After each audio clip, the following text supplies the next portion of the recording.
Alex, disappointing news today. 4 of the players stood down because of track and trace on COVID results at Castleford. Gutting for them guys. Yeah, it's a sad time. It's the situation we're in, I suppose. I feel for the guys that have been stood down, but there's not really a lot we can do. You know, the power's out of our hands. There's nothing that them players have done wrong or anything like that. It's just sad that they've now got to miss a couple of games. And with the games as they are, it could be 4 games that they miss, a vital part of the season. How are the squad reacting to that challenge? Yeah, the squad reacted good. You know, we tend to react to things like this very well. You know, as a group, it sort of brings the group together. But it's not just 4 great players. You know, it's 4 bodies that's pivotal at this time. So obviously, there's a lot of games in not a lot of time. So it's nice to be able to rotate the squad, but it just takes that away a little bit. And obviously, we have lost 4 great players as well as that. And in terms of this season, is this something we've just learnt to take in our stride, because it's what 2020's been all about? It's the new normal. So it's definitely something that we've had to deal with more than once. Players standing down, opposition players standing down, things like that. You don't know sort of what team you're playing against, what team you can field, but it's just something that you just deal with, you move on from, and you just play the game.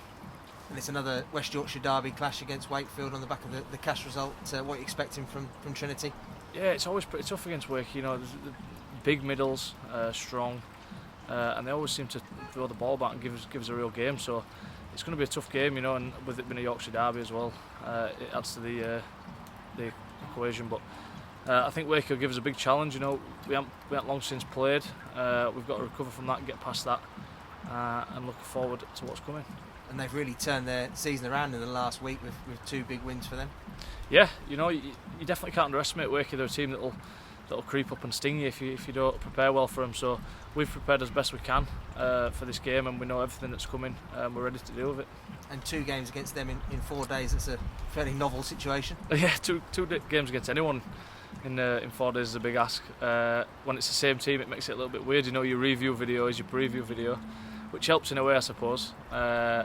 But yeah, I'm not sure whether playing this many games in quick succession is good for the body, good for the mind, but it's something that we've just got to follow and we've got to do. Richard Ager has spoken to the press and he praised the squad, the whole squad, for their efforts this season in making sure games get on, and the sacrifices you've all made in your personal lives to make sure we try and keep COVID out of the camp.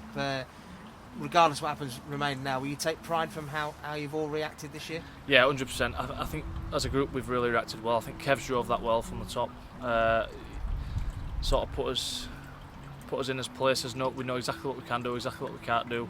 We've stuck to that. We've been pretty disciplined about that, because if you're not, it's going to sting you. You're going to have players out. You're probably not going to make the top 4. So I think it's credit to ourselves, how disciplined we've been, that's put us in contention for a playoff spot this year.